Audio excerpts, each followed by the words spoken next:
Good day, good day, good day. It is bright and early on this Saturday, September the 5th, 2020. And we're coming in early. And what a week it's been, Jesse. What a week it has been. I know that we just announced the show like an hour and a half ago before I took the rental car back. So I don't expect we're going to have much of an audience right now. It's okay. It doesn't mean that we're not going to shout some praise and debrief this week. But anyway, Jesse, what's happening, brother? How you doing? Great, man. Good morning. Thanks for letting me crash at your pad. I got to give it to you. You're a champion. Driving 6 hours straight in the rain. That last hour was brutal, I got to say. I felt good. I'm like, yeah, we'll get home. I'll drive the extra 45 minutes to get home from your house. But that last hour was, that brought me back to like Firewatch days when you're hurting. Oh, Trini's with us, man. I love that guy, man. That guy is one of the most beautiful, supportive human beings you can have. Truth. And I don't know if you realize this, Jesse, but it was actually almost 8 hours from the time we left Shreveport until we pulled into the house. It was almost 8 hours. And it was brutal. The rain, and it was just a mess. But anyway, we got home safe. And I told him, I said, hey, man, just go crash upstairs in the guest room. No point in driving another 40 minutes to your house. And then we can do the show bright and early. So that's how we got here today. Trini, good morning, brother. Thank you for being here with us. Anyway, so because we've had such a busy week, and Jesse and I kind of have this, I won't call it a mantra, but we have this idea that opportunity breeds opportunity. And so, as you all know, we posted about it. We talked about it. We just spent last week in Shreveport, Louisiana, a city we had never been to, working with their police department, their fire department. And we did a 40-hour crisis intervention training. We partnered with LSU Health in Shreveport. Just, I cannot stress enough how absolutely perfect this week was. From beginning to end, the officers that were in the training, the outside instructors that came in, and I'm going to just get right to the chase on this, Jesse. I'm going to bring him up. I'm going to talk about it, and I'm going to leave his mug up the entire show. But this dude right here, look at that. I got a little 8x10 of them. I'm gonna get this framed. I'm gonna leave it on my shelf here. This guy is unbelievable. And his name is Pastor Justin Hagler. He made my gratitude several times this week. We spent a lot of time with him this week. He is 100%, well, I'll say 99%, because the police department did have to provide the bodies in the location. But this man and his church and his community raised the money so that we could provide the training free to the police department. And he is the pastor of the Simple Church, and you can find them at thesimplechurch.tv.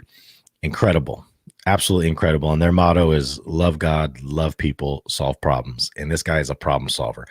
That's all he does. He's like, hey, find me a problem, I'm going to find you a solution.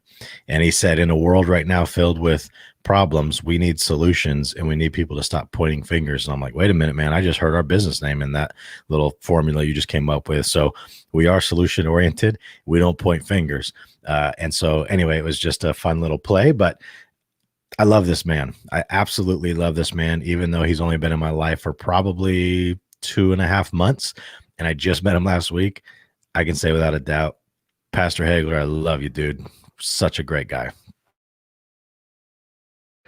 I gotta echo all that, Joe. But I don't know if I can put into words, and I know a lot of you are like, Jesse, can't put it into words. Like, yeah, I can't. He has been the most gracious, forward-thinking, like faith-driven person I've ever met, and he's also an example of what I think a lot of people that are seeking spirituality or Christianity need, because I think a lot of people have been turned off by religion and Christianity as over the past few decades or whatever. And he's the guy that says, put up or shut up.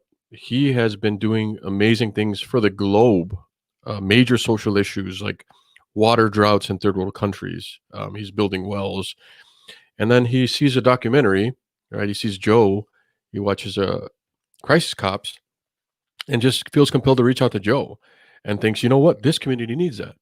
And then he made it happen. And then he tells Joe, him and they hit it off. And then he raises money for it. The police department does it. And it led to an incredible week.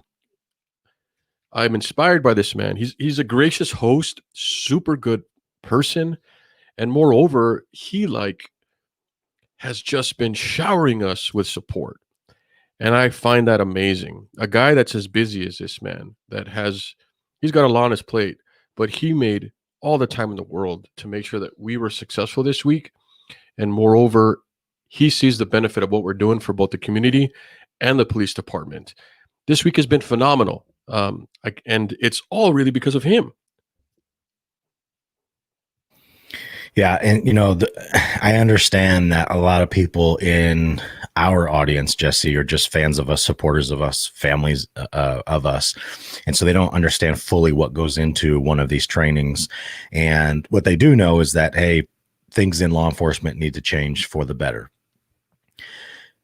So when you talk about putting on a CIT program or a CIT training, a crisis intervention training school, it's a lot of work. It's a lot of upfront work, especially when you're dealing with a new client in a new community and you don't understand things like their laws or their policies or their stakeholders, what resources they have available.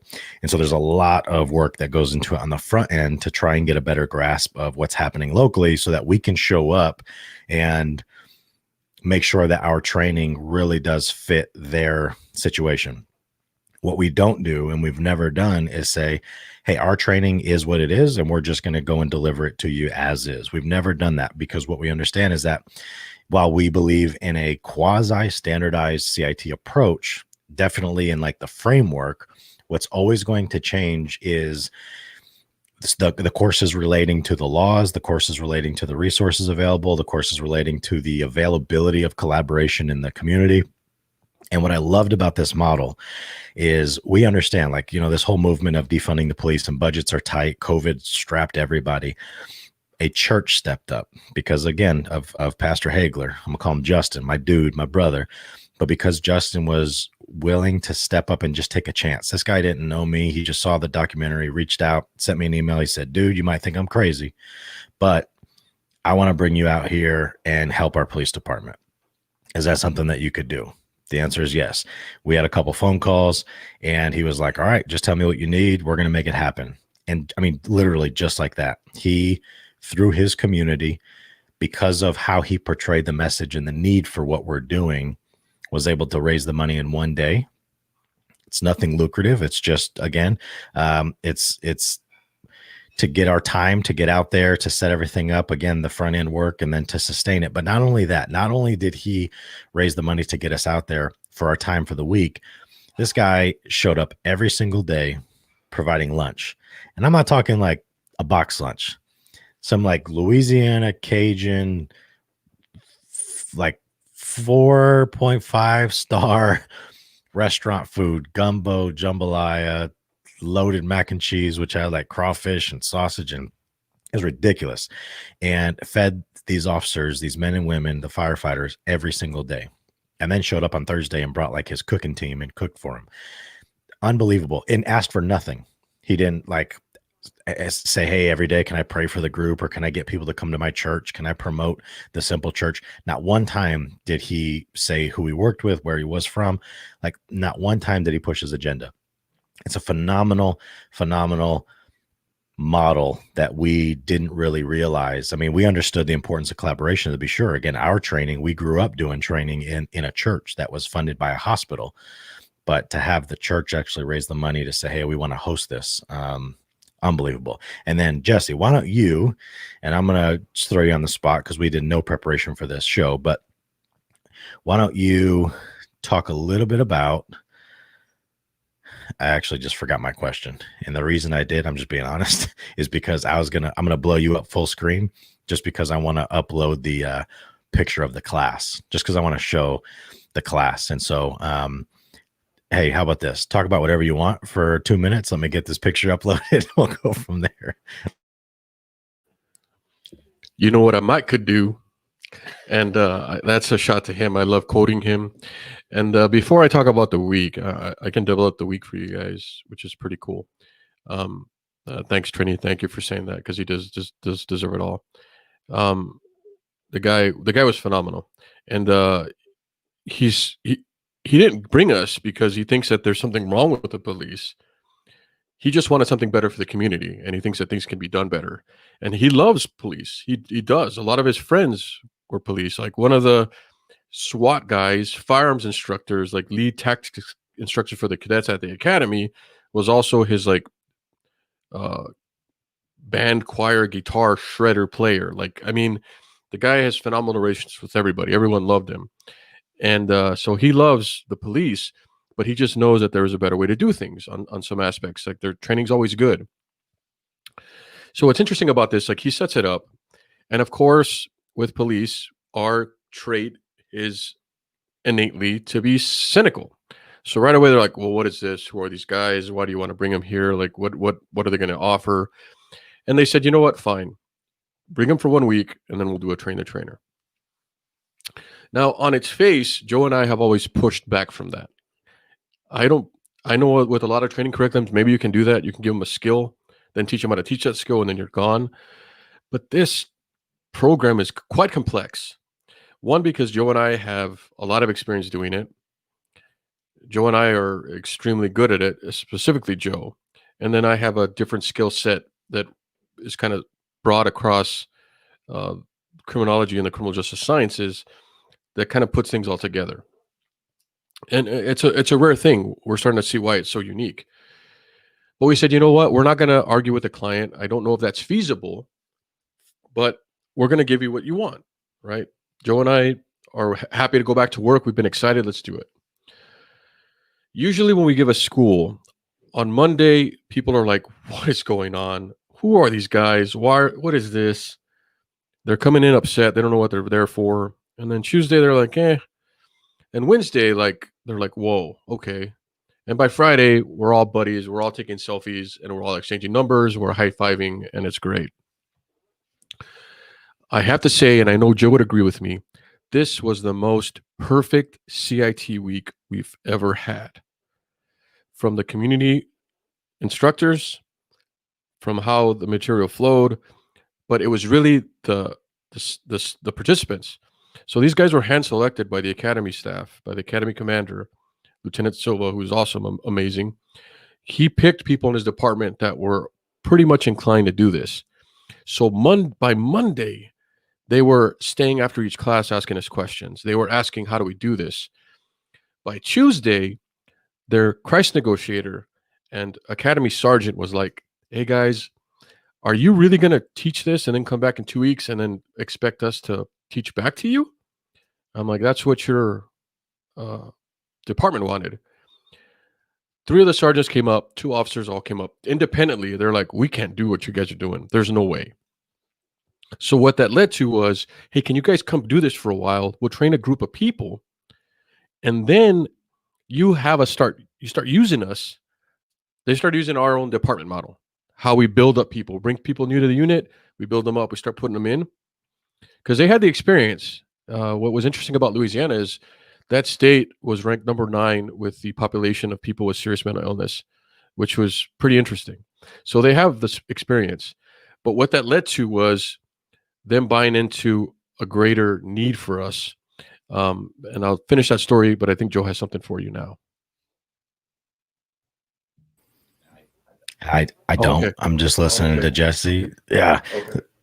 No, yeah, I'm just listening to you go, man, because it's spot on, and Tommy makes a great point here of when somebody truly understands. This is why I appreciate what Jesse was just mentioning about Lieutenant Silva and Sergeant Brianna Rivera handpicking people for this first class. Is you have to have champions early because we understand how law enforcement works, and within our culture, it's if I have a good experience, I'm going to share that experience. If I have a bad experience, I'm going to share that experience, and other people are going to respond based on what they're told. And so having people, and I'll tell you too, this was the first class that Jesse and I have ever done that we had 100% participation in the critiques even. I mean, I cannot stress this enough, and we're not just saying this. And again, we love Iowa. We're going back there in a few weeks, and it's great. It's just we have never had this level of buy-in from the beginning. The people who were asking questions, engaged, wanting to know more about us. I mean, we did our introductions, but they're like on the side after classes, like, hey, so like, how did you guys end up here? How long you been doing this? Where do you guys come from? Like, man, this is unbelievable. I never knew that certain things like this even existed. And so just really taking a vested interest early on meant a lot to us. And then the fact that they filled out every single class on the critiques, the fact that every speaker that was in there, they asked questions, they were really engaged, and just seeing that like synergy happen where just hearing officers say things like, oh, I didn't know this existed, or I didn't know that we could use this way, or I didn't know, like, hey, can I get your card to the local communities, not to us, but just to the resources that they're going to be left with having to utilize. And so, it's awesome that they just get it.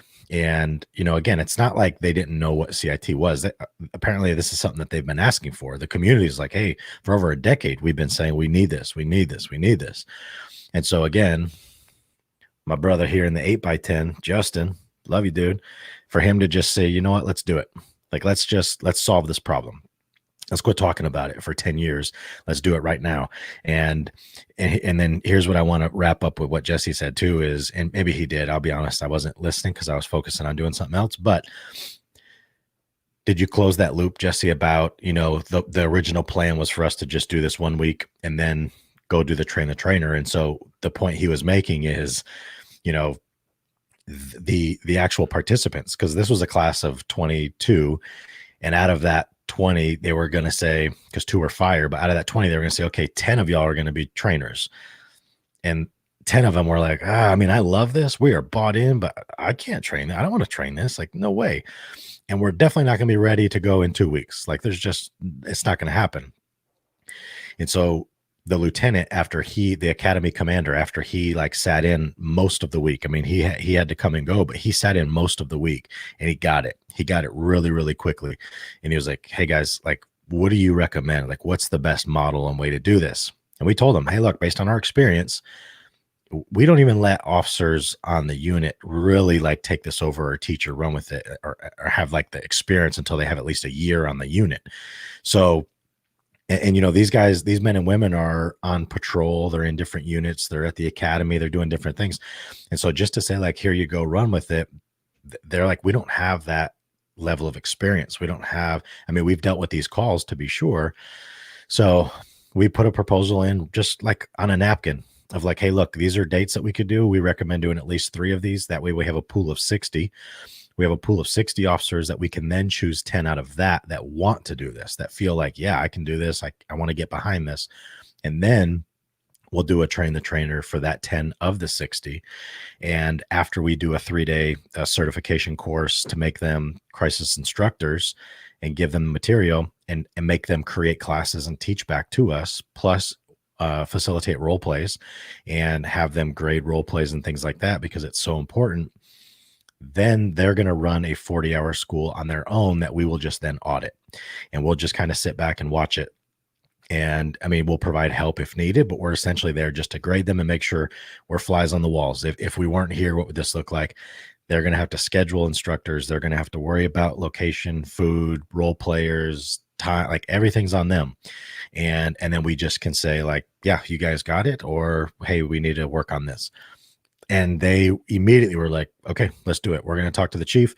Chief was like, whatever you need, we just need support. And like, it just happened. And then of course, Justin was like, yeah, we'll figure it out. I mean, what did I hear? There's another problem because I got a solution. So again, but the community is coming together. And I think that's such a beautiful thing that just, we went from this, like, let's just see. And that's why I talked about earlier, that opportunity breeds opportunity, because it's never been the case where we just show up and do one and people are like, yeah, that was cool, thanks, but take care, we'll never see you again. They're always like, no, we need you to come back, and we need you to do this more, and can you train everyone else, and can we do it again soon? So it's such a powerful experience, and we're super grateful to be a part of it. And I just fell in love with that community, even though we didn't get to see, I mean, we saw a whole lot of the inside of like Cajun restaurants. I mean, let me just tell you this real quick. so we work all day. We're doing the trainings. We're like stressed. It's a lot of work. And so we're just on all the time, and we're having to engage and teach and talk and answer questions and role play. And it's exhausting. And we would leave, get back to the hotel just to change, and then run right back out the room, go meet Justin somewhere. And then we'd be at some like amazing Louisiana restaurant eating just meat pies. Who knew that was a thing? Phenomenal meat pies, crab cakes, like just incredible food. And then he's like, hey, let's go next door and throw axes. Because why not? So it's like, all right. So there's me and Jesse just chunking axes at a board. And this place is like, they're not open.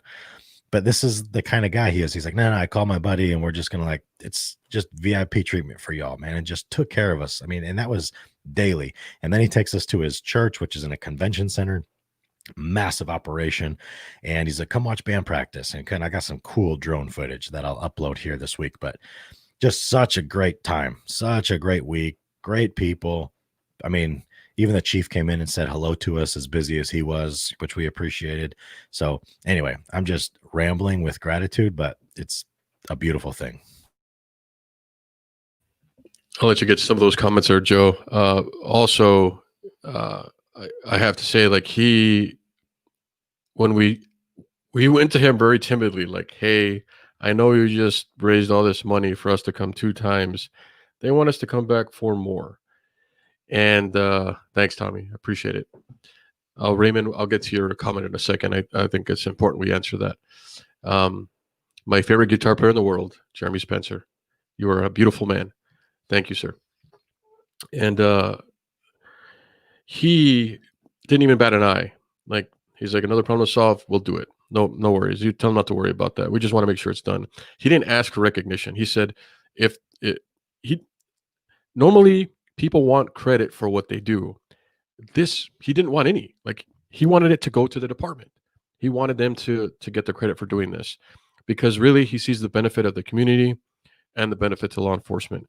And then it's rare that we'll have somebody that's our client. Of course, we have the end user there the whole time, but he is the client, the customer. He was in there a lot.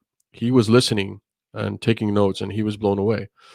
So and then he decides, you know what, let's get some testimonials. So he brings in his like film crew to make testimonial videos for us to get their opinions. And we were blown away that they even wanted to do it themselves. Like, they had a lot of good things to say about us.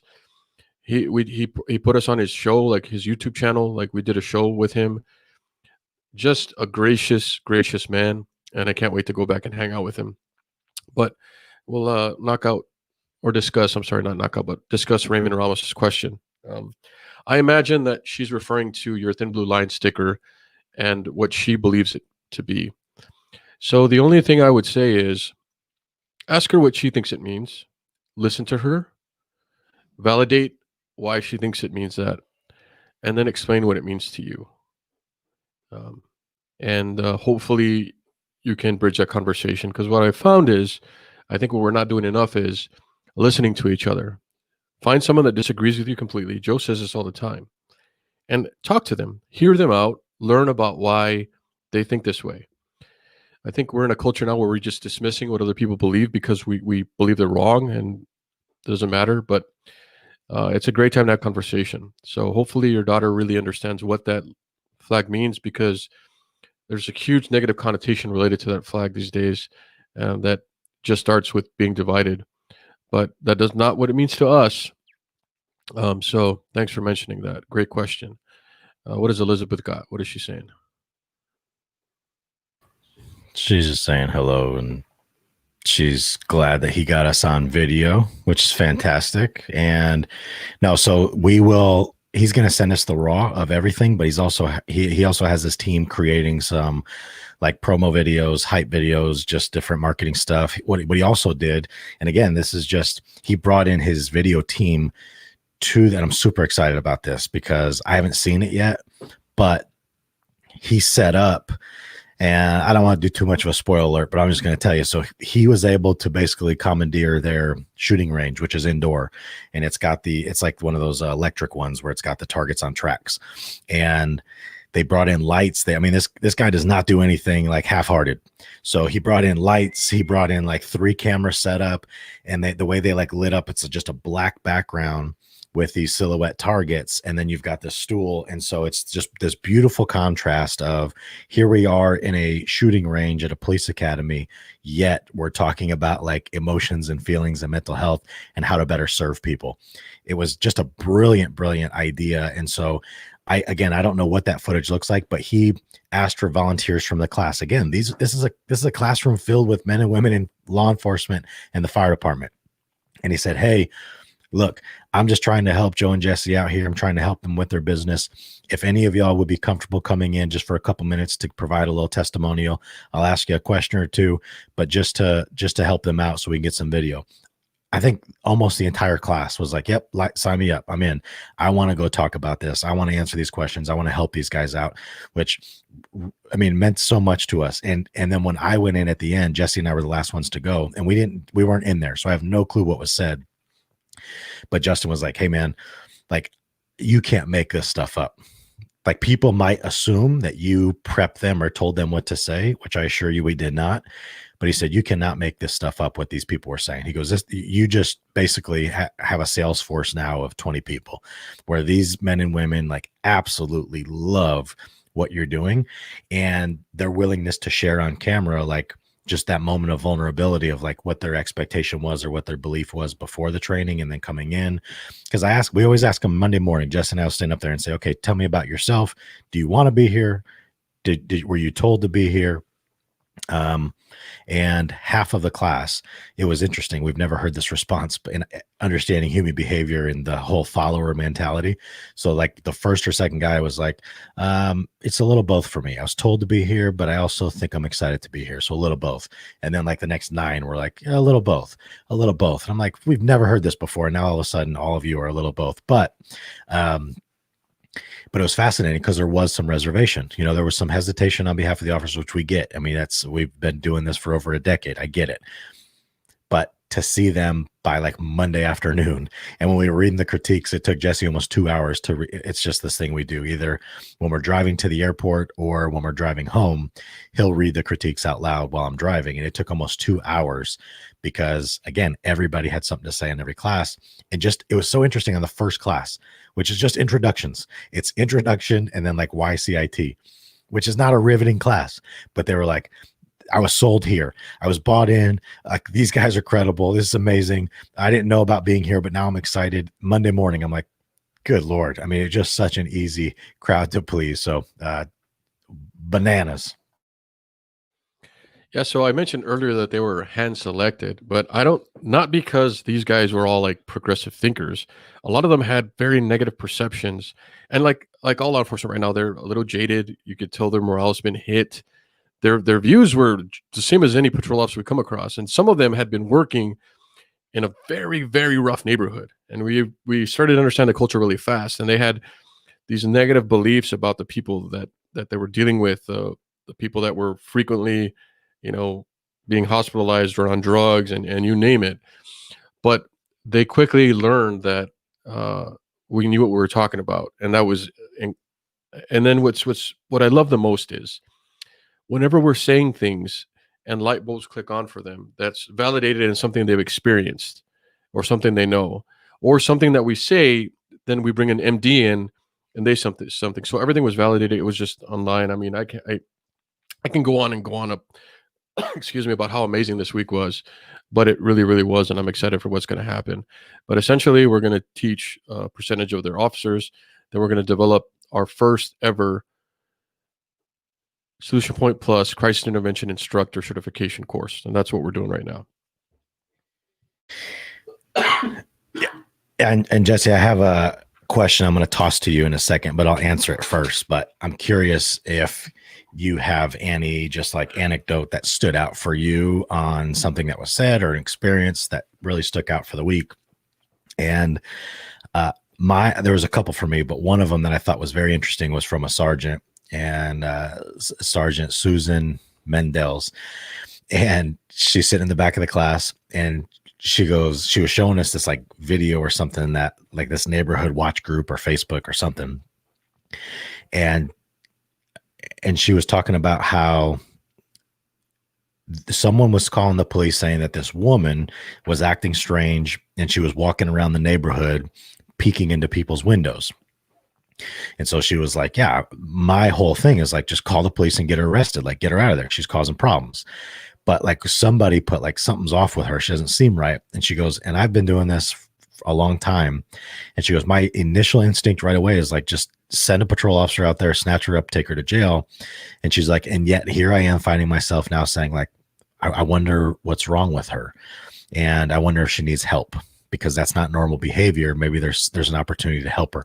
And she's kind of like laughing at herself, but also it's like, you have no idea the power of that for us, because that's absolutely what we're talking about. Like, it's easy to just assume someone's doing something erratic, someone's doing something wrong, they're peeking into someone's home, like, let's book them. But that's not normal behavior. And so if someone's exhibiting abnormal behavior, is there an opportunity to help them instead of incarcerate them? And then another one was from Miosha, Jesse, where same thing. She said, hey, last night in Highlands is this incredibly affluent, beautiful area of Shreveport. It's not, it's like the worst of the worst. We were joking about it all week. Highlands. But in Highlands, she goes, yeah, there was a woman last night just going around snatching kids. Like, she was just kidnapping children. And she was on her like second or third one and went to like take one out of the laundromat.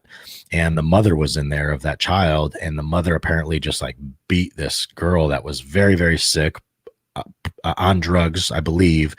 And was just going around snatching up people's kids. And the mother of the last child she tried to take, like, beat her. But she even said, she goes, man, like, there's obviously something wrong with that woman to be doing that. Not the one that assaulted the perpetrator, but the perpetrator herself. She's like, there's something, like, she needs some level of help. Like, something's wrong with her. And just, again, these are supervisors, but their mind is just shift to now like, whoa, wait a minute. Yeah, they're doing something wrong. Yeah, they're violating the law, but I think they need help. And then even in the role plays, it was reinforced. And then, Jesse, I'll let you go, but it was just beautiful to like do a role play for them. And then at the end, they're like, well, technically I have a charge here. I mean, this is a misdemeanor that we could arrest for, but I think it would be better if we just gave you a summons and took you into the hospital for treatment. And I was like, just stop, like, just get out. And so anyway, I don't know if something stuck out for you, Jesse, that you want to share. It did. And I think it's kind of interesting that you bring those up, because those are dealing with the community directly and how they view the community. And that's pretty much what the first half of the training is. And then we turn it on them. And one of these sergeants that was there, a male, and he could tell he was a bike instructor, and he'd been in all these units, and he's kind of like big burly man. And like, he's like, he's, playing it cool in the back, kind of just listening. Didn't really ask a lot of questions. But Friday morning, it was just him and I. He got there early. Well, actually, he got there early all week, and he hadn't said much. But Friday morning, Joe's getting ready to do his class. He's helping out this corner, get it set up. And it's just me and him. And he opened up to me. He's like, hey, this class really taught me a lot about myself. And he started talking about his career, his life, and how he was damaging himself and he was hurting his marriage and the things he had done wrong, and how he was just bottling up all these things inside, and how he would bring work home, and how stressed out he was, and all the challenges he had in his career, and the dark times and the dark thoughts he's had. And now he had something to like look forward to changing. And to me, that's the unsung part of our training. Everyone talks about how we need to treat other people better, the police do. Very few people talk about or care that we need to treat ourselves better, because the healthier we are, the better we're going to treat other people. The better we are, the better we'll be with other people. And the better that we are, the better decisions we'll make, the better moods we'll be in, just everything. The better human beings will be with our own personal lives. That matters. And no one really talks about that with their own programs. And for us, that's kind of the hidden gem. I don't feel we do well marketing it, because we don't think it needs to be. And that's another thing too. Like, I don't like trying to sell our stuff while we're there. I don't like trying to be like, we need to come back and you need to buy us. Like, this was all, as Joe would call it, organic.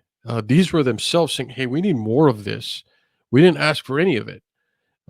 So we just had to kind of put it all together for everybody because there's lots of moving parts. Police departments don't have budgets. We have to find outside entities, and then everyone has to agree on what happens because it isn't easy bringing 20 people off your street for a week of training. That's a huge investment for a department, especially one that's, suffering from losses and, understaffing. There's a lot of moving things, but I don't think it's by accident this is happening. I don't think it's by accident that we were in this place and that, Justin found us and is willing to solve these issues. But I am excited about what the future brings. And yes, to Elizabeth's point, I run naked in the snow and spit on you because I see 10 of you with flame-throwing fingers. See that person with compassion? Absolutely. Again, it's like, what do we say? Are you going to focus on the person or the problem? And a lot of law enforcement training is intended to focus on the problem. We become problem oriented instead of people oriented. And, in our business, in our world, it really is people are people are people. And we tell them just because someone breaks a law doesn't make them an offender. It makes them a person who broke a law. And we miss that point because we are so quick to put people in categories where they're a victim, they're a perpetrator, they're a criminal, they're a drug user, they're an addict, they're mentally ill, they're all these words. And it's like, we have to remember that they are actually people with those things, and it matters. The order of operations matter. And if we understand that people are always people first, and it's the same for law enforcement and for first responders. Again, one of the critiques from our fire guy is great. Calvin and Oliver, but he goes, "Hey man, y'all keep saying cops or first responder, or I'm sorry, police, the police. He's like, y'all got to make this for the fire too. It is for the fire. It's first responders. All right. But the point is that we tend to forget in our own selves that we're people as well. And I tell officers, first responders, I say, hey, look, if we're not willing to remember the fact that we too are human, then we shouldn't have an expectation that the public is going to see us as human. And we have to be willing to do our part. And so, yes, we have to see all people as people first, regardless of what they've done, regardless of what they said, regardless of what law they've violated. Like, if someone just went on a murder spree and killed a bunch of people, they're still a person, and they still deserve to be treated with some level of compassion, because it takes a very sick mind, a very sick person to do some of these heinous acts that we're seeing. And so communicating that, the power of empathy, the power of being authentic and vulnerable. And again, how can we have an expectation? Law enforcement right now is like begging for the community, for the media, for the country to see us as people. And yet, are we doing our end? Are we holding up our end of the bargain of seeing other people in the community as people, regardless of what they're doing? So absolutely, yes. Hashtag see someone, save someone. Thank you, Teresa. Says, I love what you're doing. And the more people are going to love y'all when you're taking care of self and others. I see rainbow epaulets and butterfly patches. Wow. Elizabeth, you're the best. You really do have to handle everyone as you want someone to handle your own family member in crisis. Yeah, you're right, Tommy. People, it's like what we talk about on Monday. So Monday is just me and Jesse talking. We teach the classes that whole day because we want to set their mind. It's like we want to encourage them. We want to educate them as to why we're there, how it happened, how it all came to be. But we're setting the intention for the whole week, which is, look, regardless of what story, regardless of what situation, regardless of what encounter, regardless of your past experiences that you're coming here with, we're going to be very consistent in our messaging, which is people are people are people, always and first. And in law enforcement, we quickly forget, right? We forget that. And this is probably more specific to law enforcement than fire. Fire truly, I mean, again, it's a very different world. It's medical. They're there to help people. But in law enforcement, the world is very black and white. It's like, hey, there's these laws, and if you break them, then you broke them and you're a criminal, you're an offender, and I have to enforce these laws. And it's like, even if that's the case, we can do it with dignity. We can do it with compassion. We can do it with empathy. And it goes a long way. And so, again, and I say this a lot, but it's like any relationship, where you're 100% responsible for your 50%. And that's to the law enforcement officer and their community. You are 100% responsible for showing up for your half. And again, if you're not willing to do your own self-care, if you're not willing to take care of your mind, then you're showing up to work with full of presenteeism, and you're physically there, but you're mentally checked out because you're stressed out because you have cumulative trauma that you've never dealt with. You have negative coping skills. You're drinking way too much. You're irritable. You're not sleeping. You're showing up with 4 hours of sleep. And then it's like, yeah, you're probably not putting your best self out there. And so no wonder the community is, we're clashing. And so we just have to make sure that we're also taking the responsibility on our part of, are we doing the best we can do? And that's what I love about our training, is we really try and focus on creating a more whole person, and not just focusing on like the tactics of how to do the job, but just the mental capacity that it takes to show up for yourself first.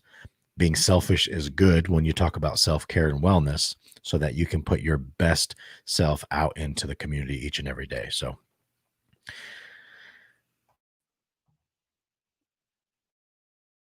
And even if they don't agree with everything that Joe says, regardless if they do or don't, they have to remember that they're recording at all times, that we're being judged more harshly than ever before, and um, we're being looked at. So it matters. It matters how you interact, what you say. All those things matter, whether you're prepared for it or not. It's coming. And what I thought was so amazing about Lieutenant Silva, their academy director, is he's like, I have a feeling that one day the government's going to make us do this in a way we're not going to be ready for, and we're not going to be able to sustain. The time is now. We need this now. We need to get our people this now, because if the federal government steps in and makes us do it, it's going to hurt us. One of the things that I've learned is one of the major traits of a successful leader is forward thinking. And I see both Justin and the Shreveport Police Department being forward thinking. Another thing I want to talk about is, well, yeah, I'll bring it up. I want to talk about how Solution Point Plus is getting set to scale. We've been talking about it for some time, and we always hoped it would happen, and we're kind of like, but we haven't even been trying. We really haven't. Everything has been blessing and word of mouth and amazing people looking out for us. But from here on out, Joe and I are making a pact. We are going to put her all into this, and Solution Point Plus is going to scale. And we don't know what it's going to look like. We don't know what the ride's going to be. But I have to believe, if all these good things are happening without us even trying, imagine when we put all our soul and heart and minds into this, and we leverage all of our connections, all of our networks, and all of our people, and start actually listening to our mentors. Elizabeth, I think she needs to write a sitcom. I think she has it in her. Yeah. All right, Joe, what do you got? Now, just to piggyback on what you're saying, I know we talk in code quite a bit on some of these, but it's just because we try not to put the cart before the horse. But here's what I will tell you. So we have this week where we're home back here in San Antonio. Next weekend, we go back to Shreveport for round 2. We come back home for 2 weeks.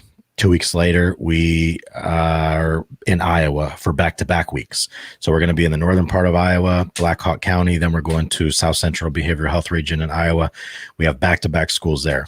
Then we come back home for 3 weeks. And then we go back to Iowa for another region for another 40-hour.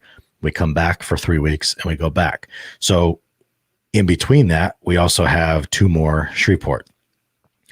So between now and mid-January, I think we have a total of 7 more 40-hour schools already on the books. It's incredibly busy, and that's just CIT training for a handful of agencies. There's also probably 4 other serious projects that we're working on that we cannot disclose yet, but just super excited about. But it puts us in a position where, again, we're doing exactly what we initially set out to do. And when we started in 2017, just with a vision of helping law enforcement do things smarter, but not really knowing how, it's fascinating that now 3.5 years later, things are kind of coming full circle and the world is pivoting kind of into our path. And so we are ready for it. We're going to scale up. We're going to add a couple more people to the team, if you will. And, we're just leveraging our social capital, which is the relationships with people that we have. So anyway, just super excited. We're ramping up to be super busy for the rest of this year and just pouring all of our energy and effort into it. And so I just cannot stress how excited we are.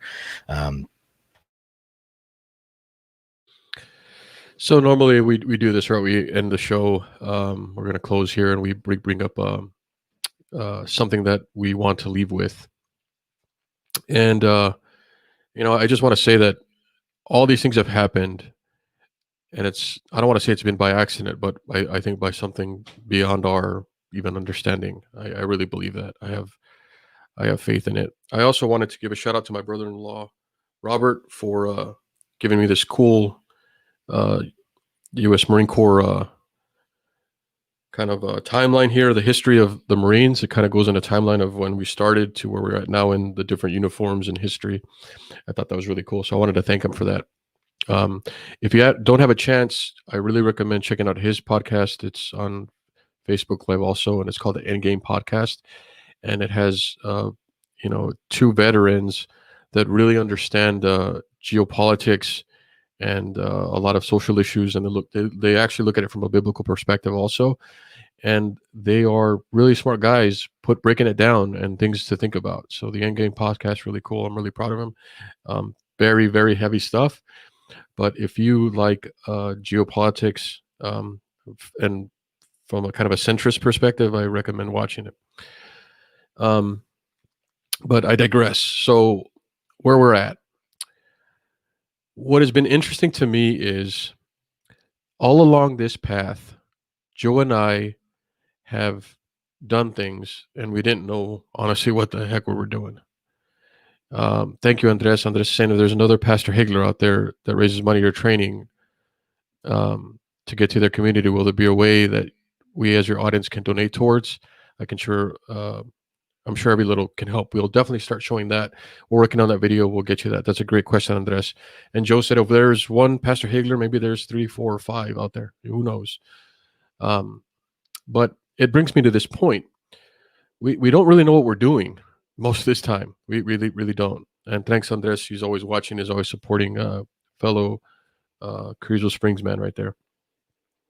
I remember the first time we went to Iowa. We really didn't know what we're doing. We knew the subject. We're good at the subject. But I don't really think we've ever truly believed in ourselves the way we are now. I can say now that I have the confidence to say this, and this isn't me being egotistical. This isn't me boasting. I know in my heart that Solution Point Plus has the best crisis intervention and de-escalation training and mental health training in the United States. I know that in my heart. I feel it, I see it, and I believe it. And everywhere, there's a reason why we went to Iowa in the middle of nowhere. The people didn't know us, and we've gone back 11, now soon to be 15 times. Why we went to a department, a large department we've never seen, we've never spoken to before, out of nowhere, and why we're going back this many times. I believe that no matter where we go, it'll grow and lead to more. And we're on this emotional high of helping people, and it's working, and we want to keep doing it. Furthermore, there is a reason why so many people that are successful, influential, business people, political people, like run nonprofits, people like Elizabeth Stevens, that know a lot about all things and are just pouring their support into us. It keeps happening everywhere we go. And if they believe in us, if you guys believe in us, we need to believe in ourselves. So we're at the point now where this isn't just going to be this part-time side hustle where we can do this or that. This isn't about the money anymore. This isn't about making some extra income for our families. This is about making a difference. We set out to be social entrepreneurs. Joe set out to change the world, and we're going to do it. I can't wait for you to see what's happening. I just want to thank you, all the people, our mentors, our family members, our significant others and kids that stay back and we don't know where they're going, but I know they're going to do good things. It's all coming together, and the hard work's paying off, and I'm excited for the future. And I just want to say thank you, and I'll leave that to Joe.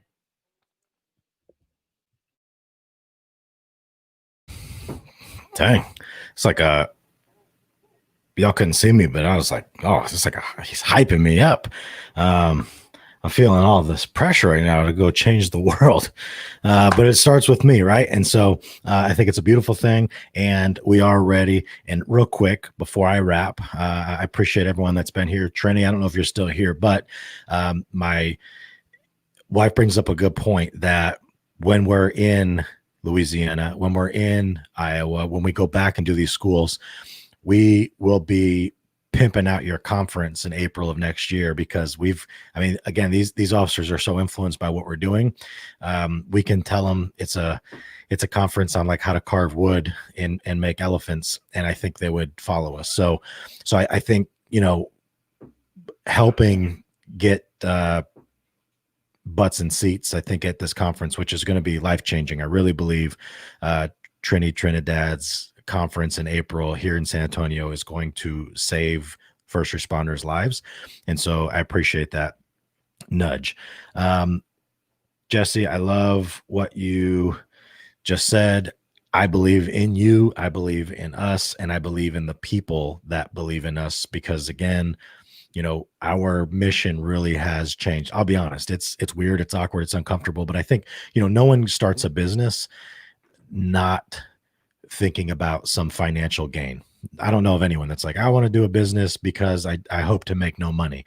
When we started this, that was our initial drive of, if we have this business, we don't have to work any side jobs or overtime with the department. But it has changed within the last year. I would say actually this year, when COVID shut us down, it's a super humbling experience to say, hey, maybe your mission, maybe your objective was misaligned. And maybe that's why things haven't gone so well. And that's just me being honest. I think now we see it very, very differently. I'm not worried about the money. Honestly, I think it'll come if it comes. If it doesn't come, it's so be it. But the mission is far bigger now. It's people oriented. We're looking at shifting culture on a national scale in a huge profession where there's just under 1 million people that work in law enforcement. And so while that sounds like a big number, it's actually very, very small in the grand scheme of things. And so how can we have our part in influencing just under 1 million people to get them to change their perspective, to get them to see things differently, to get them to remember that people are people first. And that's what we're set out to do, is have an influence on this profession. And then finally, I leave you with my quote, which is fitting for this. And it's from one of my great friends, Epictetus, who is a Stoic philosopher. And he says, how long are you going to wait before you demand the best for yourself? And I think it's just simply put, enough said. How long are you going to wait before you demand the best for yourself? That's for me. It might not be for you, but mediocrity is not good enough. And you know what? Good enough is not good enough. And also, I think fear paralyzes a lot of people from action. And so I think the time is now. And so we believe that. And that's it. I appreciate everyone taking time with us this Saturday morning. It's been just a fun episode to just chit chat and recap the week. And now it's time to grind. I got to book travel, get us ready to go back next week and do it all again. But I really am grateful for our friends and family and followers and just the people of Shreveport. And again, come on, man. Come on, Justin. Come on, man. Simple church. Love God, love people, solve problems. That's what he does. And he's going to show our stuff tomorrow at his service, thesimplechurch.tv. I love this man. Love his church, love his body, love his community. Thank you so much, Jesse. Love you, brother. We will see you next week. Same day, different time, or not. I don't know.